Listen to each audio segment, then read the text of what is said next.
In this video, come with me to Gozo, another of Malta's beautiful islands, and honestly, even though I loved Valletta, wow, Gozo is even more amazing. But you do need to know a couple of things, and I'll be sharing some of those with you in this video.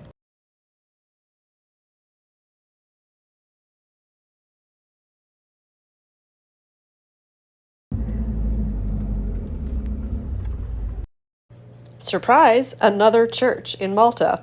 This one, what's important about it is that a larger church was built on the site formerly occupied by a smaller version of it. The rooftop offers some spectacular views of the surrounding area.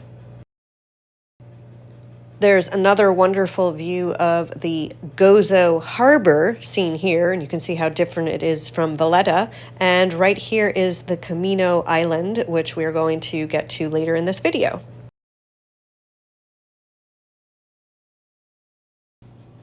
This tower is one of 3 built by the British in 1848, and the telegraph system served as a way to communicate between the Maltese islands, and of course it became obsolete but then was restored in 2005 and now is a way to warn ships of how close they are to land. We didn't have time for a sit-down lunch, so we stopped off here at this bakery for a quick pizza, and our tour guide actually brought us in, showed us all the pizzas that we could choose, what the toppings were, and then we watched them being cooked.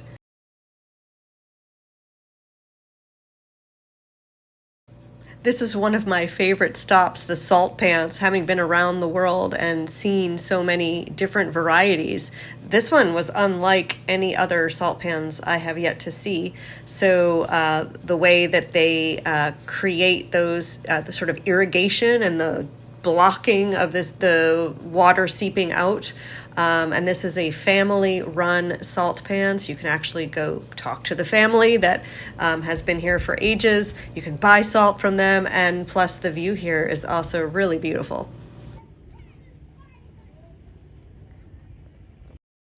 We had a random pit stop at one of the stone quarries, and here you can see how the stone is cut. And our guide is explaining to us that winter is a challenge because the stone is porous, and it was actually quite fascinating to see how this is done.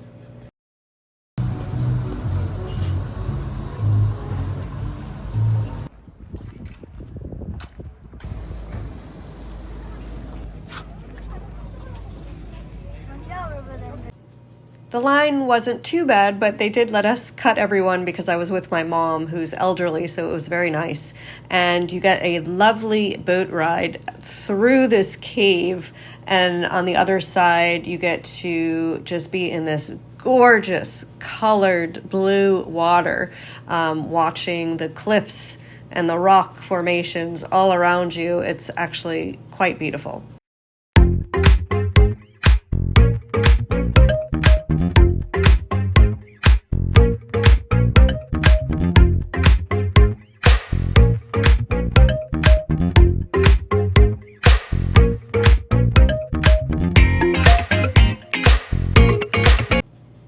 Here's one of those things you need to know about going to Gozo. There are a lot of jellyfish depending on the season you go.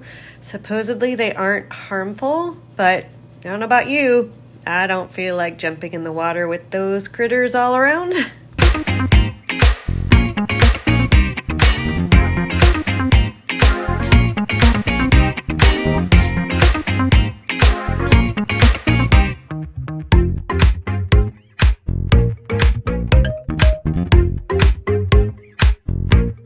If I return to Gozo, I would stay here in Xlendi, I think it's pronounced. What a beautiful place. The restaurants here, it seemed like every night we went here for dinner. You can imagine sitting here with the ducks you can feed, and the scenery is gorgeous. You can watch the sunset. What a beautiful, stunning area. And it seemed like there were a lot of families and people around in the evenings as well. It seemed like a lovely part of Gozo. And one of our evenings there, I did in fact go out for a walk and see the gorgeous sunset.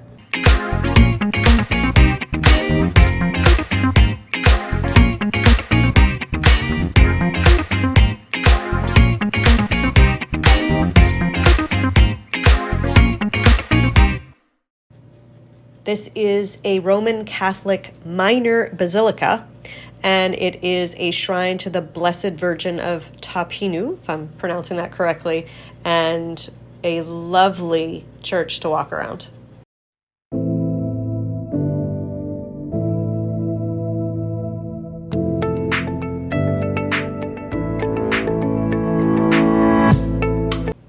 It's also known as the Church of Miracles, and on this wall are countless people who have written in about prayers that were answered here.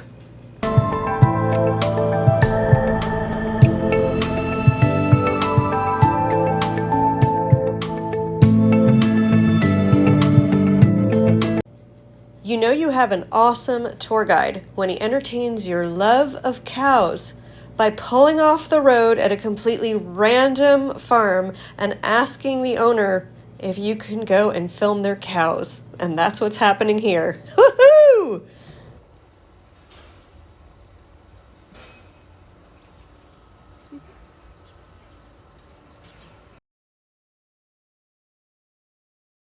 The Citadel was originally built around the 13th century and then part of it rebuilt in the 17th century. The rebuilding happened after the Ottomans had attacked. They had tried to attack Malta, were unsuccessful, and then raided Gozo in around 1551.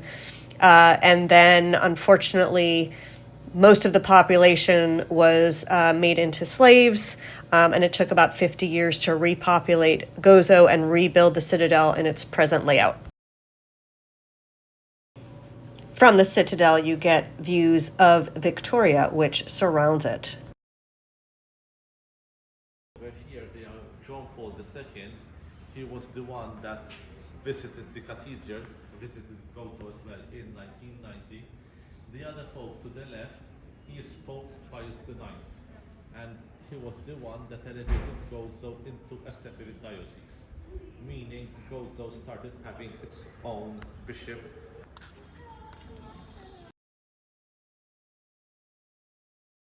Beginning and the end.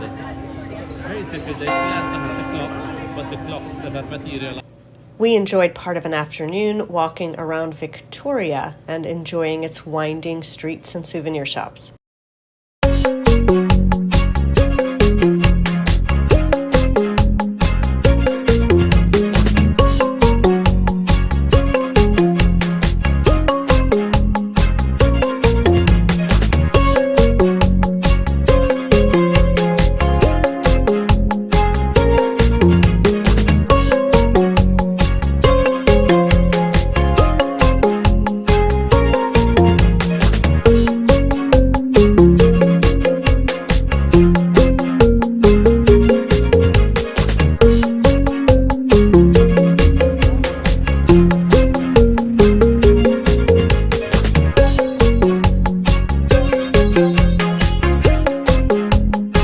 Gozo is beautiful. We may even enjoy it more than Valletta.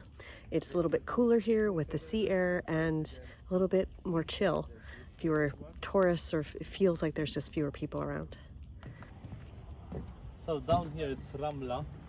Ramla means sand. And notice at the bottom of the beach, I mean in the middle of the beach, there is a white statue on a white platform that was constructed by a fisherman. The fisherman was caught up in a storm. He was afraid that he won't make it to shore safely, so he constructed that statue. This is why eventually we claim to be the island of Calypso, but rest assured that there are many, many other.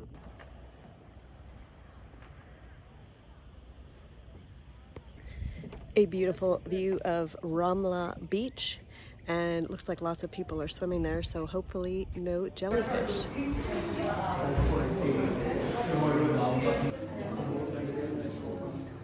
And that would reflect fertility, giving birth, so that's why the hips are wide.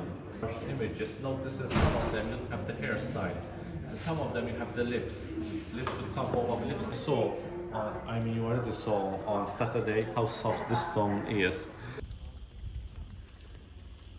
They vanished from the island. We don't know what happened. We don't know where they went.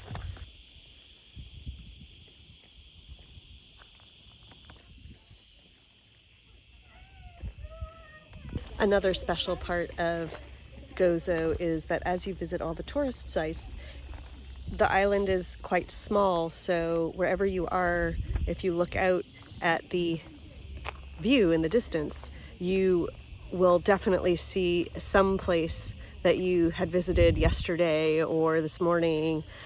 So it's just a nice effect. It connects how small the island is and also how it just makes you feel connected. There's all the churches and temples. There's apparently 365 churches in Malta, so one for every day of the year. And it's just a very nice feeling. Of worship would have a door. The same thing here. Have a look over here. 4 poles. They are parallel, the same level to this side. The reason being for some form of wooden beams to close off the temple. One of the things that's so amazing about Malta is just how ancient the monuments are here. So this temple is actually older than the pyramids of Egypt, and those temples that we're looking at here are over 5,500 years old. Apparently, these temples were part of a ceremonial site that was used in a fertility rite. So the statues that we were looking at the beginning of this section were found here, as well as apparently animal bones that were used for animal sacrifices.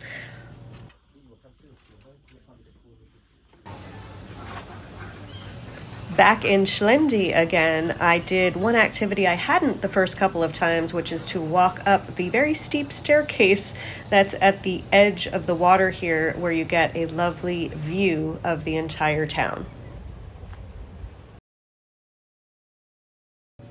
If you're like most people who go to Malta, you're going to want to make a trip to Comino Island to see the Blue Lagoon. So Comino Island is the third of the 3 islands one visits when they go to Malta. You can get boats to Comino Island from the mainland of Malta or from Gozo. Here's another thing you need to know. Everyone will tell you that the Blue Lagoon is touristy and that you need to arrive first thing in the morning to be able to get a chair by the water. In reality, it's worse than what everyone says. The Blue Lagoon is so touristy, I could not wait to get out of it. The island itself and the color of the water and the scenery along the way are stunning. Absolutely worth the boat ride. But if you want to swim, do it elsewhere than the Blue Lagoon. Interestingly, there are only 2 inhabitants on Comino Island. They're both around 81 years old. I'm not sure how they get food and stuff, but they're there.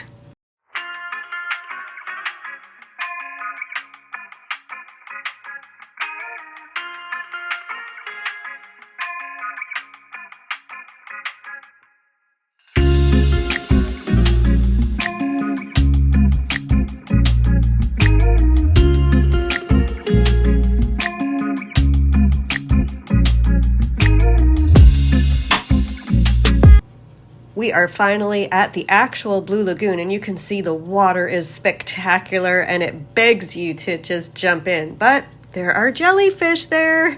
And look, this is the people. This is like, I don't know, worse than Jones Beach with all these food places, these people, and the boats. There's tons of boats with tourists. So I did jump in for like half a second, but was eager to get out. Another thing people didn't tell us about was that the flies can be really pesky at certain times during the year, like when we were there. This market felt a little more authentic than most of the souvenir shops we saw throughout Gozo. If you're looking for something handmade, definitely a place to check out. Bye, Gozo!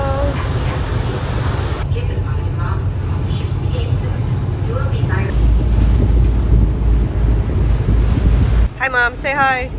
Hello. So what did you think of Gozo and Valletta? I found them very interesting places to visit. Very different temperaments. Valletta is fast, fast, fast. Gozo is slow, slow, slow. Take your pick. There you have it from my mom. That's a wrap on Gozo. Check out my Valletta videos if you haven't already, and make sure to hit the like button and subscribe to my channel. See you on the next video.